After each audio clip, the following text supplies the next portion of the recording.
Vamos a continuar, estimados estudiantes, con la explicación de las garantías jurisdiccionales, ya que cada una de ellas tiene su peculiaridad. Primero, en cuanto a la competencia para conocer las garantías jurisdiccionales, me permito presentarle la siguiente tabla.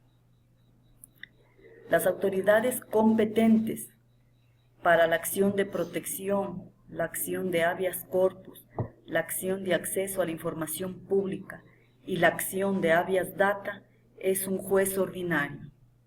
Y la Corte Constitucional es competente para conocer la acción por incumplimiento y la acción extraordinaria de protección. Es importante mencionar lo que determina el artículo 167 de la Ley Orgánica de Garantías Jurisdiccionales y Control Constitucional sobre las juezas y jueces de primer nivel. Compete a las juezas y jueces de primer nivel conocer y resolver en primera instancia la acción de protección, habeas corpus, habeas data, acceso a la información pública, petición de medidas cautelares y ejercer el control concreto en los términos establecidos en la ley. Iniciemos revisando la acción de protección. Tal como lo refiere nuestra Constitución en el artículo 88, esta acción tiene por objeto el amparo directo y eficaz de los derechos reconocidos en la Constitución. ¿Cuándo puede proponerse esta acción?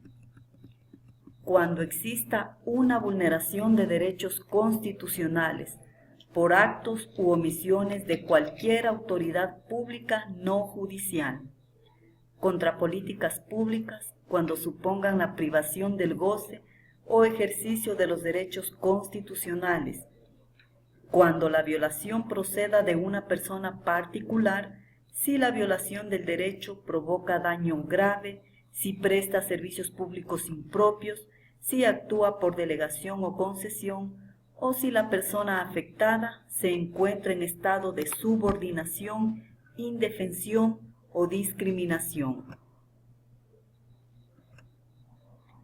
¿Ante quién se propone la acción de protección? Ante el juzgador del lugar en donde se origina el acto o la omisión o donde se producen sus efectos.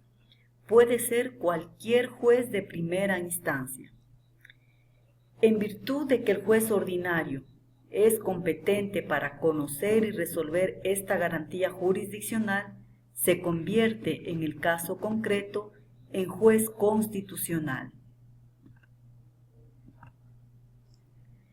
Tomemos el ejemplo de la cartilla 3, Garantías Constitucionales, referida anteriormente. Recuerden que esta cartilla fue elaborada por la Corte Constitucional.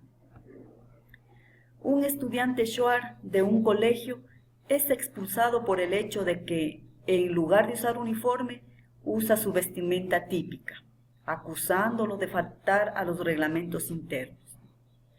¿Para qué presenta la acción de protección?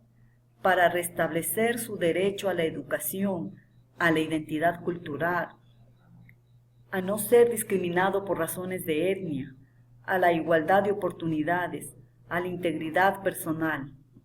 En este caso, como consecuencia del restablecimiento de sus derechos, el estudiante podrá reincorporarse inmediatamente al colegio que inconstitucionalmente lo expulsó. Veamos la acción de habeas corpus.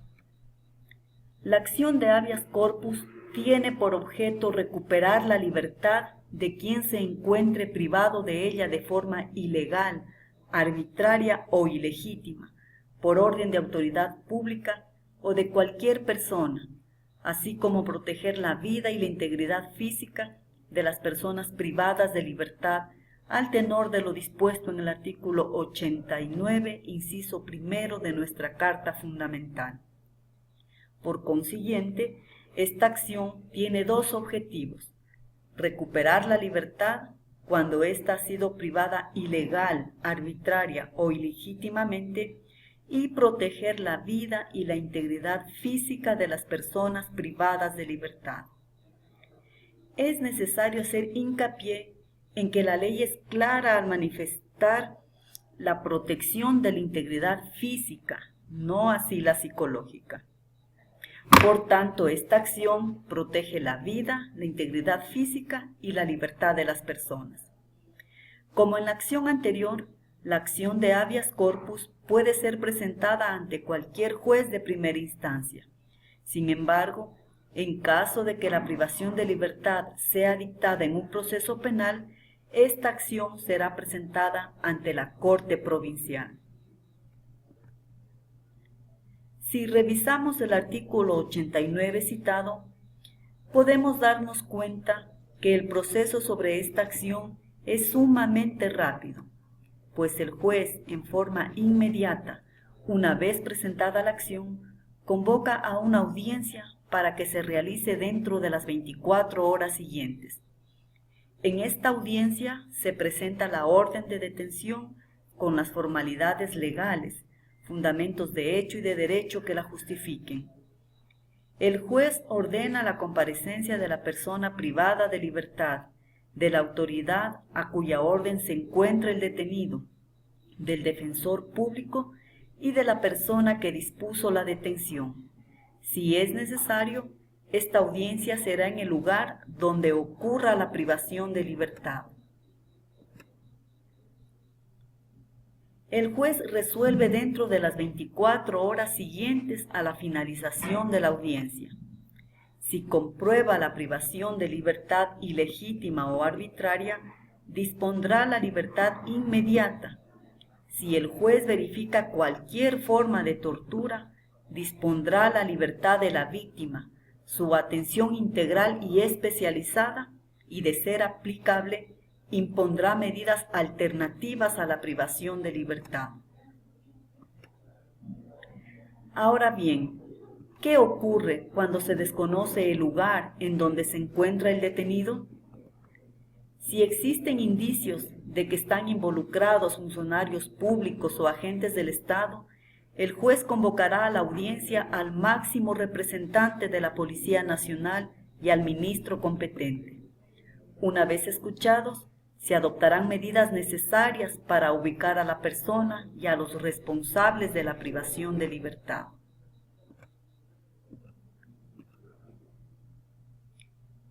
Veamos la otra garantía constitucional y jurisdiccional, que es el acceso a la información pública. ¿Cuál es el objeto de esta acción? Garantizar el acceso a la información pública cuando ha sido negada o cuando la proporcionada es incompleta o no es fidedigna. Con esta garantía se hace efectivo el principio de transparencia de la administración pública. Ninguna institución pública puede negarse a proporcionar la información argumentando que se trata de datos o información secreta o reservada, a menos que lo haya declarado antes de la petición de conformidad con la ley y por autoridad competente. De igual manera, como en las acciones anteriores, se presenta esta acción ante un juez de primera instancia. Por ejemplo, cuando una persona acude al municipio a pedir información sobre el proyecto de creación de un parque y el municipio no le proporciona dicha información. En cuanto a la acción de habeas data, esta acción garantiza que cualquier persona conozca de la existencia y acceda a los documentos, datos genéticos, bancos o archivos de datos personales e informes que sobre sí misma o sobre sus bienes consten en entidades públicas o privadas, ya sea en forma física o digital, es decir, material o electrónica. De igual forma, garantiza que se conozca el uso que se haga de ellos, su finalidad, el origen y destino de la información personal y el tiempo de vigencia del archivo o banco de datos. También las personas haciendo uso de esta acción pueden solicitar se actualice, elimine o rectifique los datos personales erróneos, así como también solicitar el acceso al archivo sin costo. Los datos personales pueden ser difundidos por las personas responsables de los bancos o archivos únicamente con autorización de la persona titular o de la ley. La acción de habeas data se la presenta ante cualquier juez de primera instancia. Por ejemplo, cuando acudimos al registro civil a pedir se rectifiquen nuestros nombres porque están mal escritos y el funcionario de la institución se niega a este pedido.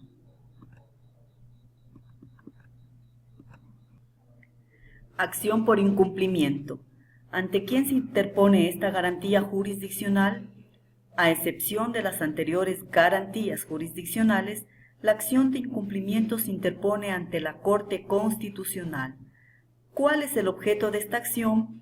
Garantizar que se apliquen las normas que integran el sistema jurídico, garantizar que se cumplan las sentencias o informes de organismos internacionales de derechos humanos cuando la norma o decisión cuyo cumplimiento se persigue contenga una obligación de hacer o no hacer clara, expresa y exigible. Nuestra Constitución con esta acción garantiza la eficacia jurídica de las normas, haciéndolas cumplir mediante su aplicación en forma forzosa en vista de la omisión por parte del destinatario. Igual sucede con las sentencias o informes mencionados. En este caso, como ya se mencionó, es la Corte Constitucional quien vía mandato judicial hace cumplir las normas y las sentencias o informes de organismos internacionales de derechos humanos. Adicionalmente, la Constitución de la República en el artículo 436, que trata sobre las atribuciones de la Corte Constitucional, en el numeral 5, señala conocer y resolver a petición de parte las acciones por incumplimiento que se presenten con la finalidad de garantizar la aplicación de normas o actos administrativos de carácter general, cualquiera sea su naturaleza o jerarquía, así como para el cumplimiento de sentencias o informes de organismos internacionales de protección de derechos humanos que no sean ejecutables por las vías judiciales ordinarias. Como vemos, la acción por incumplimiento también recae sobre las normas o actos administrativos de carácter general. Ha de entenderse que siempre y cuando contengan una obligación de hacer o no hacer clara y expresa y exigible. En el ejemplo que podemos ver aquí, es la autoridad pública cuando niega el permiso a una persona discapacitada que se encuentra dentro de los grupos de atención prioritaria para traer del extranjero un vehículo ortopédico usado. Ante esta situación se presenta pues entonces la acción por incumplimiento ante la Corte Constitucional para que se obligue a la autoridad pública que negó el permiso a que cumpla con las disposiciones o informes de los organismos internacionales de derechos humanos. En lo que respecta a la acción extraordinaria de protección, esta procede contra sentencia o autos definitivos en los que se haya violado por acción u omisión los derechos reconocidos en la Constitución. Procede cuando se hayan agotado los recursos ordinarios y extraordinarios dentro del término legal. Es necesario que la sentencia o auto definitivo haya violado los derechos fundamentales y se hayan agotado todos los recursos, ordinarios y extraordinarios, como por ejemplo cuando el juez no valora debidamente la prueba presentada por la persona procesada y dicta sentencia condenatoria contra ésta.